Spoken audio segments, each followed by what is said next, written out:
Okay, so Yeah. welcome to a new episode, a new conversation with the DJs, the producers behind the music that we love. I'm very honored today to have the one and only Sean Thomas and friends all the way from New York. How you doing, Sean? What's up, bro? Doing pretty well, man. Doing pretty well. Good to finally be home after quite a long few couple weeks of traveling, man. But super excited to chat. Yeah, it sounds exciting, man. So where were you kind of traveling to? Where did you play last few weeks? Last few weeks I was in Istanbul, Tel Aviv, and Paris. The Wow, last like 8 days. So yeah, it was a kind of a crazy week, but and the shows were incredible. It was my first time in Istanbul and my first time in Tel Aviv. So, I amazing. think one of the best things about all of this is just like experiencing new cultures and new traditions, eating new food. I think just kind of expands the perspective of being a human. Yeah, exactly. And Yeah. pushing the sound, right? Pushing the music that I think has kind of taken the Afro house, I guess Afro deep house, melodic. How would you describe the music that you're creating and that people are loving, man? I think you, I think, Yeah, I think you described it the best a couple of weeks ago, yeah, I remember. where you kind of, yeah, you kind of like gave it a new genre, like Afro pop house. And yeah, I guess I think for with our crew, what we're trying to really do is we're trying to kind of thread a needle, right? Of being, I think what we're trying to create is kind of being not being too familiar, but also not being too novel, and really kind of creating something that is all part of us. And I think that's the best thing that any producer can do, right? Not just to go and look, okay, here's the top 10 tracks right now, here's the top 10 in Afro, here's the top 10 in melodic. Okay, let's just create something exactly like this. Because if you're a good enough producer, you can pretty much recreate any type of record that's out there these days. But how do you really kind of give it your own special sauce? And so yeah, I think we're trying to kind of blend that needle of being, not too familiar and not too novel, and really being able to kind of like bring more of the Afro house side to, a larger, broader audience that, I don't want to call it commercial, but again, it's like threading that needle. 100%. And I think, would you say, or would you, say this is an accurate statement as far as you kind of bursted onto the scene? When's the first time I heard Ode Ireti? Maybe like a year ago, right? Less than a year ago, maybe. Not, yeah, less. Right? Less than a year ago, right? Yeah. Less than a year ago. And I think I told you the story. I was listening to the kind of music Burning Man set, and then that track dropped. And I was like, what is this language? That's the first thing I thought. I was like, what is this? And I knew it was of a Nigerian language. But then I was like, this is just unlike anything that I heard. And I think since then I've kind of followed your numbers, I've followed your journey, and now you're everywhere. Now I think you're at the forefront of the sound. But obviously, before you got to where you are now, what was the journey before? And yeah, talk us through, man, everything that it took for you to get to where you are today. Yeah. I mean, it's funny that you say it like that too, right? Because I think a lot of people that I go and meet now are like, "Oh man, like, you just released your first record like 9 months ago. Like, this is crazy." But it's been a much, my musical journey has been much longer than that. As I kind of took a pretty large hiatus from music for about 5 or 6 years. Because I started back, producing and DJing in like 2008. And that's when I was like really got deep into music. Was probably like I got deep into music as a pure fan first in like 2005 2006, and I was like a huge trance head. Like I loved Yeah, like trance music, and I was going from San Diego originally, so I was going to like all the underground raves in San Bernardino. Like I would love like trance music for me was like big euphoric melodies, like that's what I loved feeling, and that was just like that special feeling that gave you the goosebumps. yeah. And I fell in love back then, like with the real Tiesto, the OG Armin, John O'Callaghan, Cosmic Gate, Marcus Scholes. So like even Infected Mushroom, I love like the trippy side trance. So yeah, like I think I just became a fan of music first. And, we had a really cool group of friends that, I built in the music community just from going to festivals, going to more raves, if you want to call them Right. that. And sure enough, like we were going to big festivals like every month. We had like a crew of like 30 people that we were just like, Wow. okay, we'll get 4 hotel rooms and all those things, right? So I was like, damn, like, we're doing all this pre-gaming in our hotel rooms. Then we come back to our hotel rooms and we want to keep kind of like partying and dancing and Keep having a good going. time. So I was like, I'm gonna buy just decks for fun, and that way, like, I can play like the pre-parties and we'll play the after parties and whatever it may be. And that kind of turned into then me just playing like house parties for our friends, and then that kind of led me into the production side of things. And so I started producing, started back in, yeah, like 2008. And I started producing with a close friend of mine. He was a sound engineer, so he really kind of gave me a lot of like all the tips, tricks, and really like the Mm. intricate surgery details of what really goes into production. So I really took like my style and my ear from the music that I liked and started kind of like working on music together. And sure enough, we actually started a duo. We just started putting out a podcast for fun, Nice. and we had a club in San Diego after like the third podcast that we released. We're like, hey, you guys want to play a show? And we're like, Wow, yeah, of course. absolutely, let's play a show. 100%. You're gonna pay us to play music? Yes, Say no absolutely. more. Yeah. Exactly. So long story short, it kind of took off from there. We played our first show, and the promoter's like, "Dude, like we want to have you guys here all the time. Like your energy, what you guys did to the room, the style of music you guys play."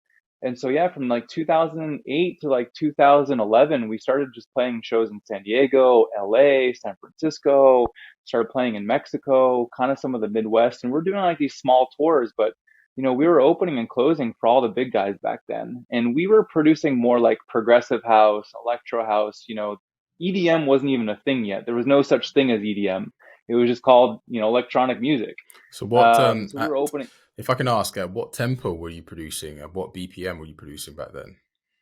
like 125, 126. Right. We were Yeah. push we were You're pushing yeah. something. Yeah. Yeah, it was a little bigger, like we were opening and closing for like, some of my favorites back then were like Data Life, Afrojack, Porter Robinson, Mm. Cascade, the Ferry Corstens. Like I loved Moby. Like, so yeah, we started doing some really good stuff. And I think one of the things that, not too many people talk about in this industry is that, when you're kind of growing in this industry, it's easy for your head to kind of go like this because you think you're the top dog, or whatever it may be, right? It happens to everybody. We lose ourselves a little bit because of 100%. all the attention that's coming at us, right? Like perspective kind of closes. And so for me, I was going through some musical differences with my partner in that project. It was called Digital Life. I actually have a tattoo of binary code that says Digital Life, like Oh, nice. here. Still And repping to this day. Nice. Love it. yeah, 100%. So we were going through some musical differences. I think, he was just kind of acting a little bit not in the way that I would have liked to be representing ourselves. And, in 2013, after like going at it pretty hard for 5 years, we were growing and growing and growing. But again, like I said, I think musical differences started to happen. Egos started to become a little bit different. How we wanted to go and what we saw was going a little different.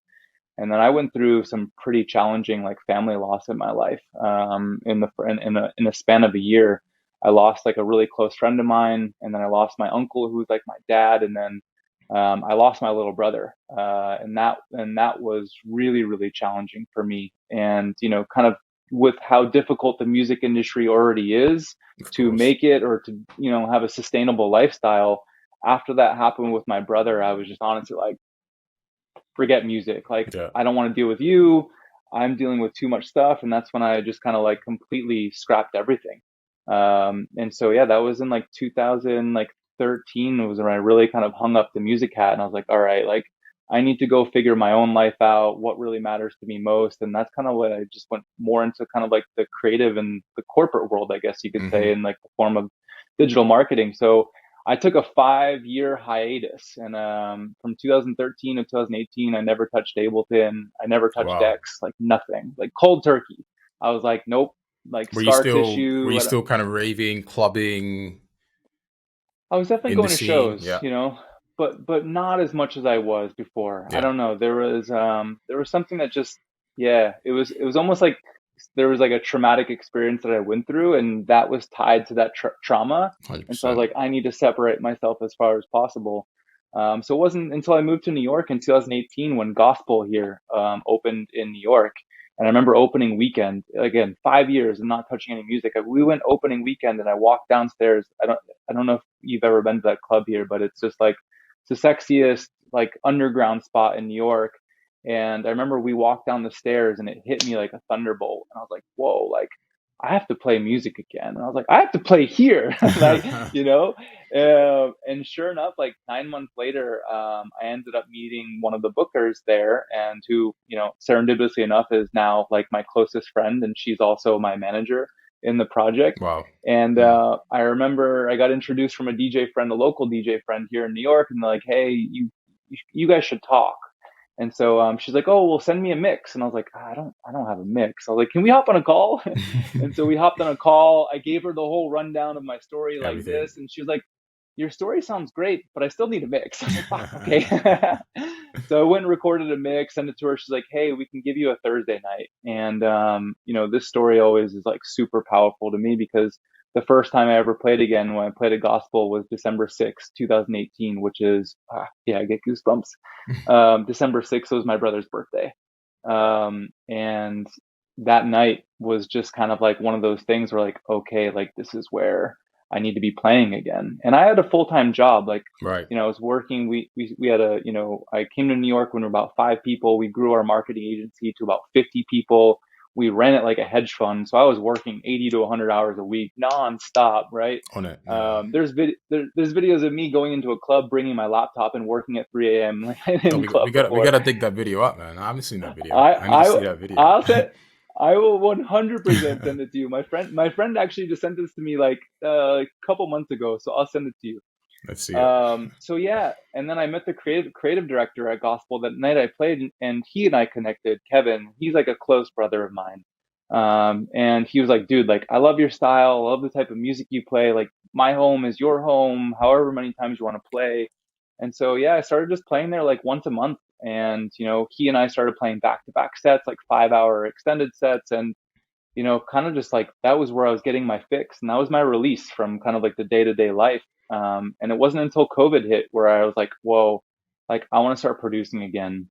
And yeah, I kind of started coming up with a concept where I was like, I don't want this just to be me. Like, I want to collaborate with other artists, right? And then that's when I hopped on a call with my buddy Mikey, who's my co-producer and co-founder in all of the things that we do with And Hmm. Friends.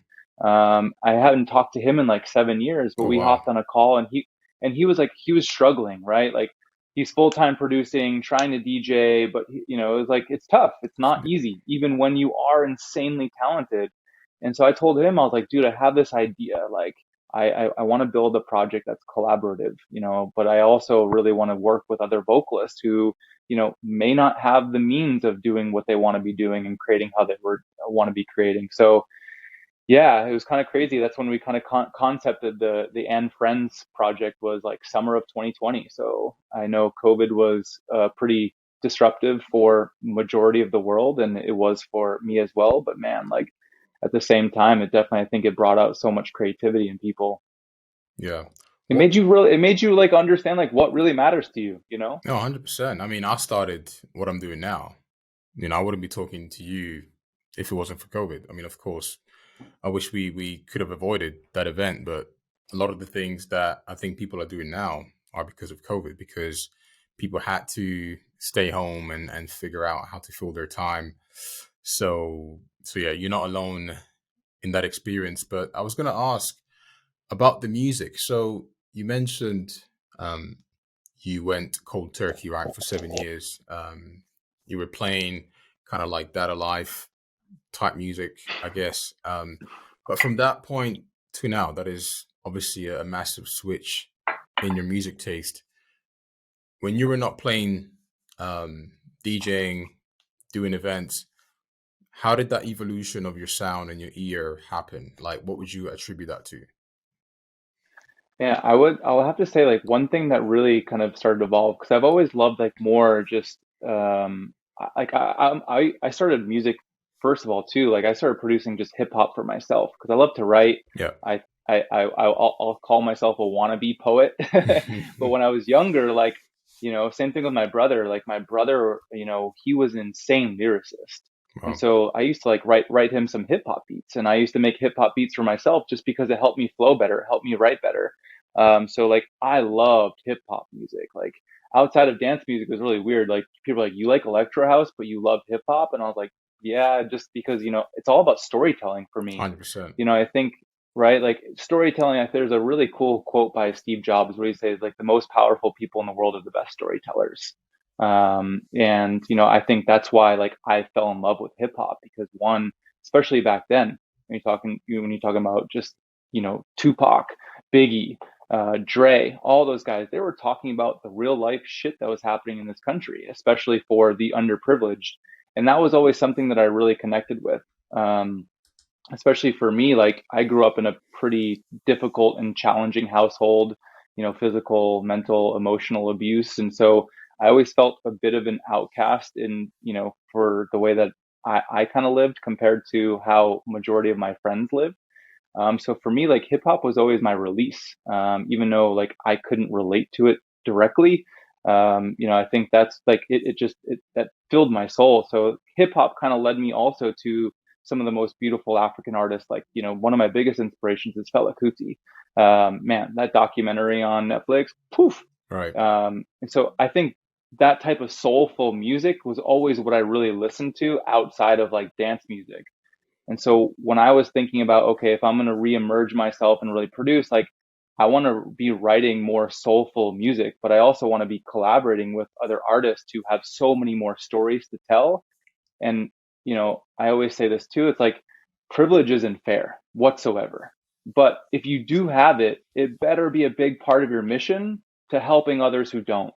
And so that's where I think I started kind of coming up with the concept of and friends was like, okay, like I love all this deep soulful music. How can I work with, underprivileged artists who have so many stories to tell and give them an outlet, give them a platform Yeah. to really share their stories and give them the resources for them to kind of create their craft because I mean, dude, you know this. Like, think of how many insanely talented producers, vocalists, come out of African countries. And even today in dance music, I think most of them are taken advantage of, right? I really do. I don't think that there's too many like vocalists who are really that are producing so many incredible records for a lot of producers that they're really getting the attention and the recognition that they deserve. And so that was what I really wanted, and that's what I wanted to be like the backbone of Van Friends is how Yeah. can I find other artists that I can really help take care of, but be a family, not just work with a record and like I'll put it out, I get all the recognition and cool, let's just keep writing music, right? And I think that's where thankfully the universe put me in touch with Damvik, Olowa Damvik, and Amazing. I think from there it started to just really escalate. Yeah, it's such a, I guess, refreshing approach that you have with your music, the people that you work with. Um, Also, it's quite soulful in terms of everything that you put out. It's super soulful, emotional, thought out, intentional, a collaboration, right? It's not just me, me, me, me, me. It's a team effort, um, and it's Huge. real. It's real, right? So talk about kind of that real aspect that you preach, that team effort, that it's bigger than us approach that you take with your music, and why do you think that is missing in our space, and what can people do to be part of that? Whew. Yeah, that's how much time we got? All the time you need, man. All the time you need. Yeah.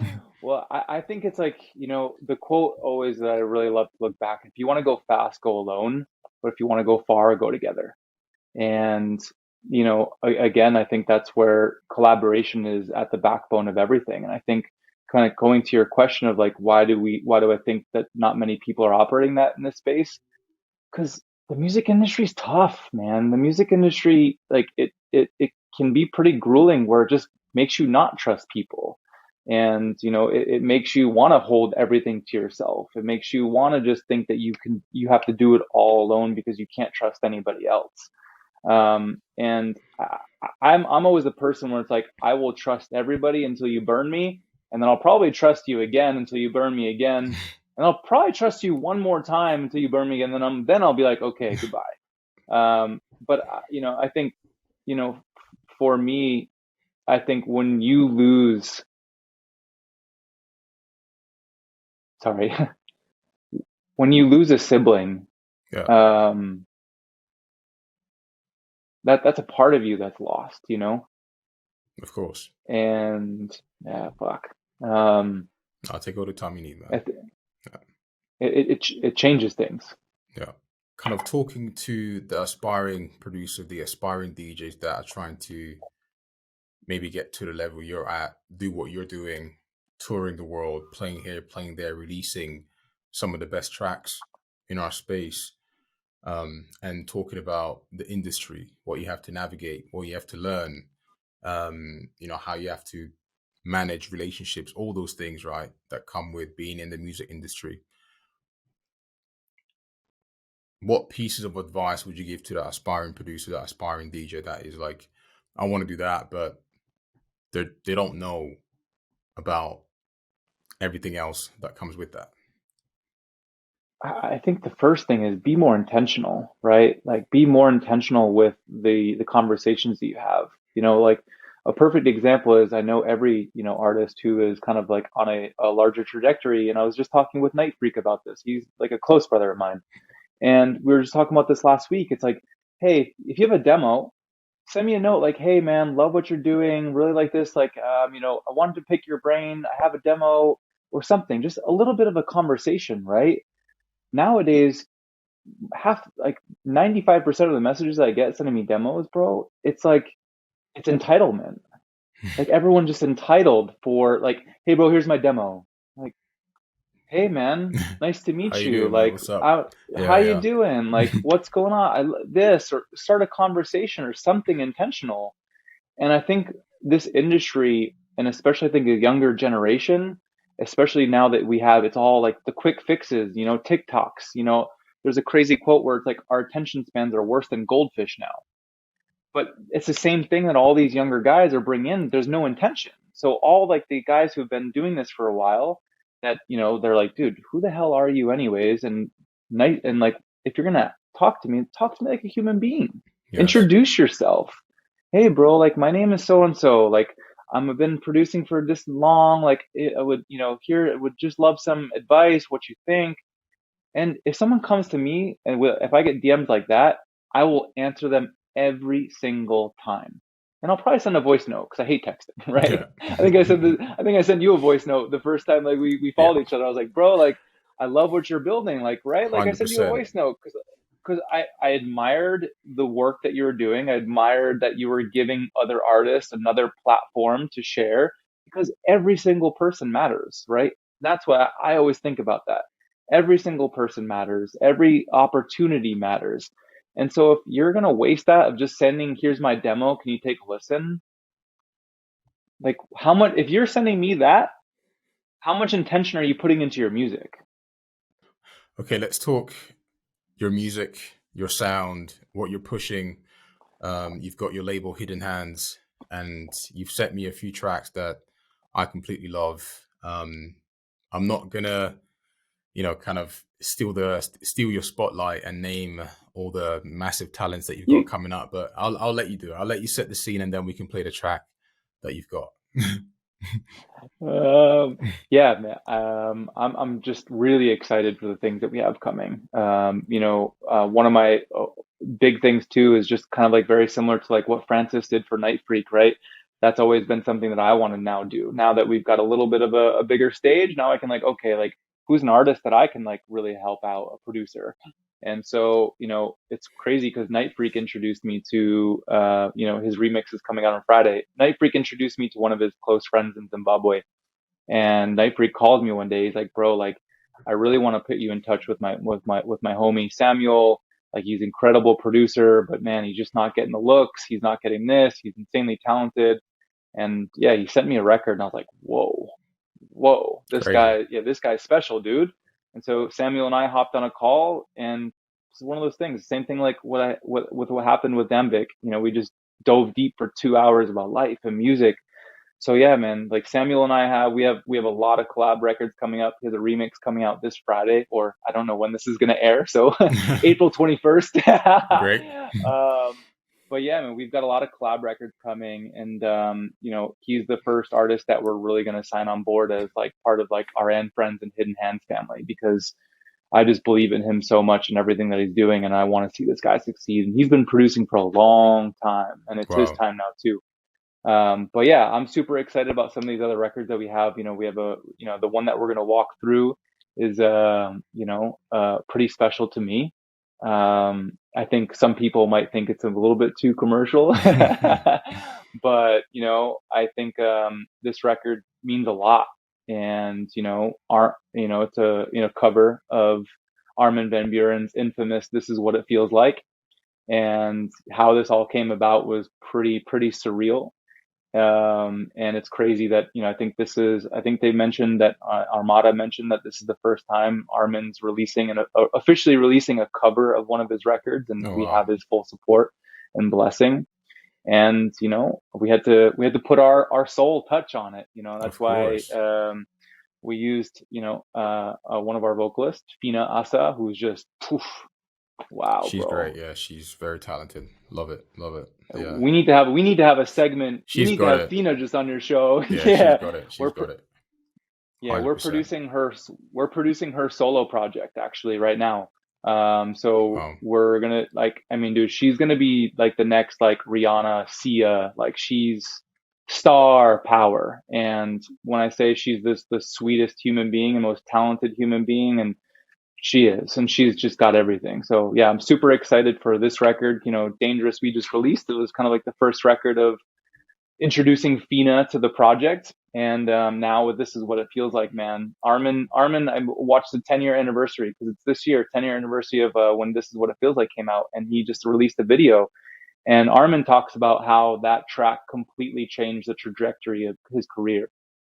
And with the firepower and the marketing plan that we have for our cover coming out next month, May 12th, I really do think it's going to kind of change the trajectory of and Friends and all of our artists who are part of the project. It's going to Wow. change the career trajectory for us too. Amazing, man. All right, let's play it, and yeah, man, let's catch some vibes.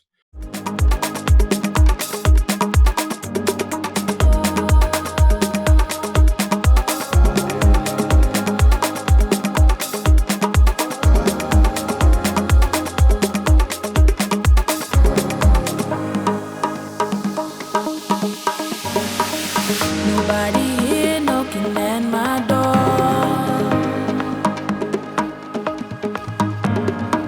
The sound of silence I can't take anymore. Nobody ringing my telephone now.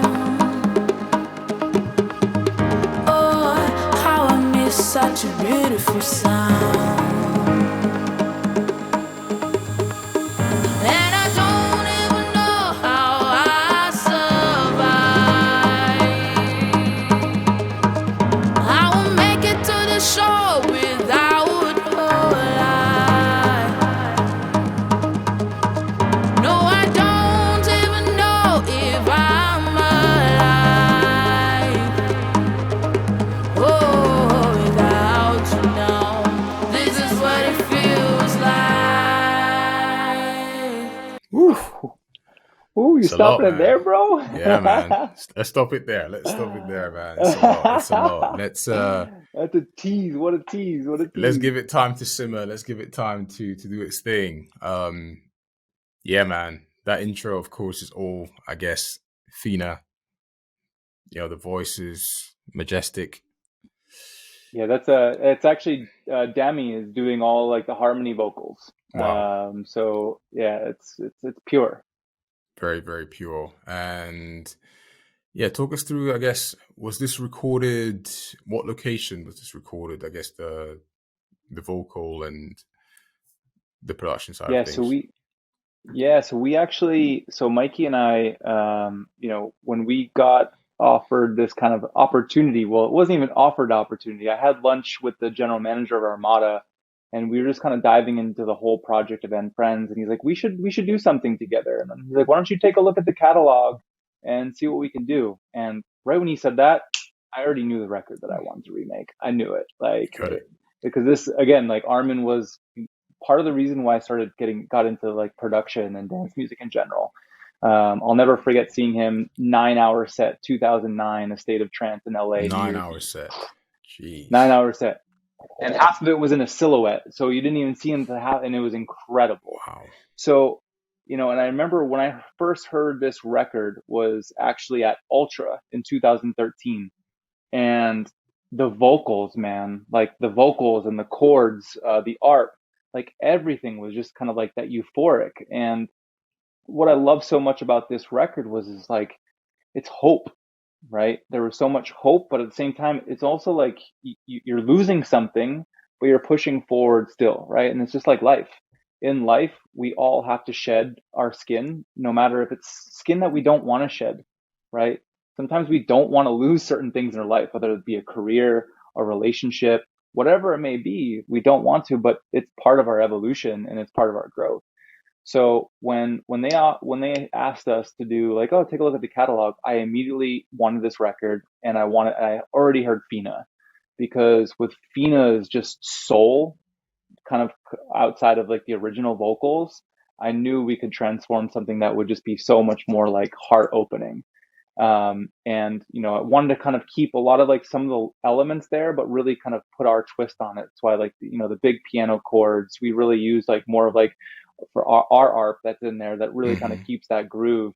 But the magic, honestly, I will have to like give a lot of the magic to this record, to be completely transparent, is the percussionist who's like my brother. His name is Frank Malloy. He deems himself as a preacher of the drum. The preacher of the drum. Yeah, dude, like, wow, I just got goose. Frankie is one of the most beautiful, talented percussion players I've ever met. And the crazy part about Frankie is the first time I played at Gospel on my brother's birthday, December 6th, 2018, serendipitous enough, they put me matched up with a percussion player, and that's how we first met. That was him. Yeah, so wow. That was him. Damn. So 5 years later, Frankie and I just kind of stayed in contact. When I started producing, like I was like, I want more organic, like rooted, percussion. And his roots are all African descendant roots. And, I think a lot of that magic, you can hear how organic and authentic the percussion is, right? Like that is just, it's pure.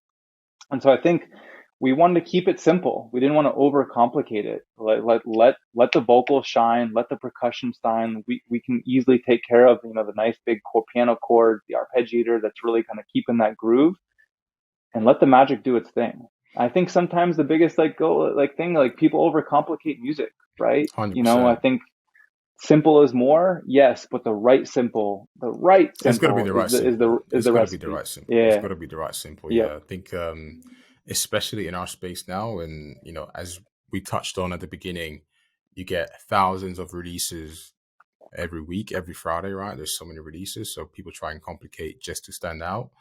But yeah, it's got to be the right simple. 100%. All right, man, let's keep going.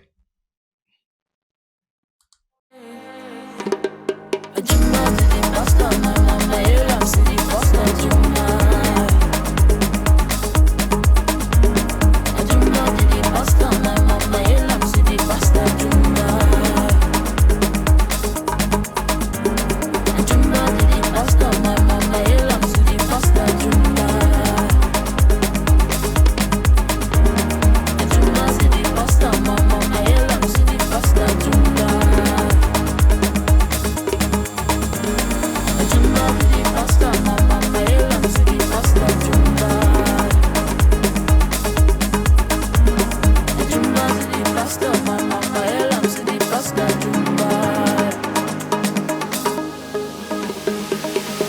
to hold by the memories and frames. Oh, they remind me of the battle I faced. Without your love, without you I drown. Somebody save me, I'm going down. And I don't even know how I survive. I won't make it to the shore without your light. No, I don't even know if I'm alive. Oh, without you now, this is what it feels like. I dream of you lost on my waves, lost on my dream. I dream of you lost on my waves, lost on my dream. I dream of you lost on my waves, lost on my dream. I dream of you lost on my waves, lost on my dream. And I don't even know how I survive. I will make it down the road with one headlight. Though I don't even know if I'm alive.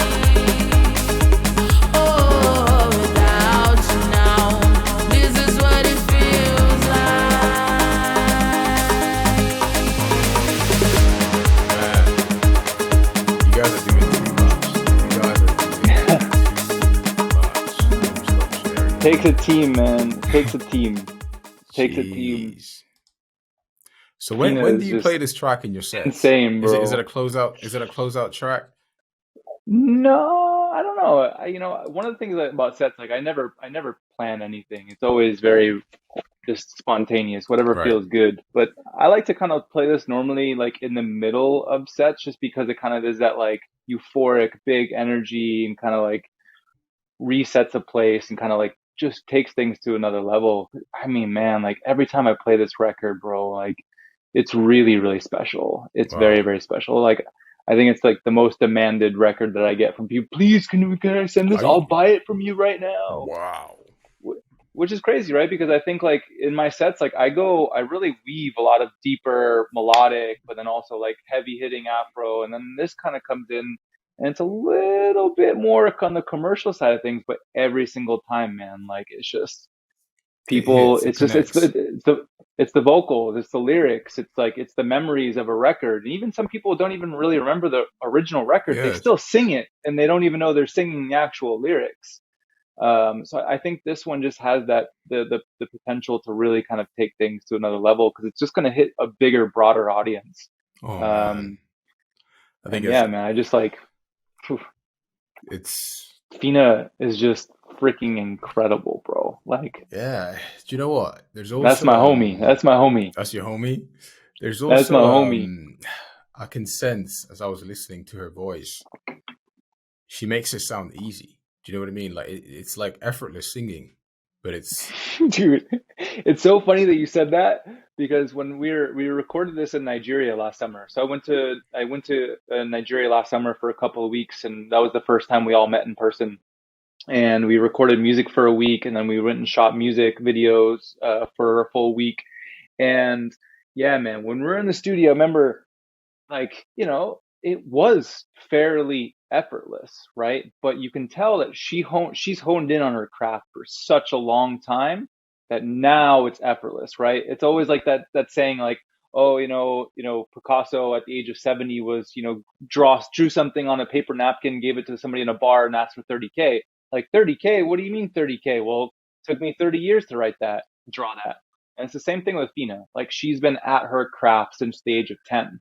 And that's why I'm really excited for her because she's got a very beautiful story to tell, and I'm just excited for this record because I think it's going to be one of those things that gives her that next elevation and the attention, because she's earned it, and she is a rock star. And not only is she a rock star, she's just got the most purest heart ever. And that's why I say she's a homie. She's like a sister, because bro, I just can't wait till we're all She touring sounds live very together, cool. Yeah, man. she sounds super cool, man.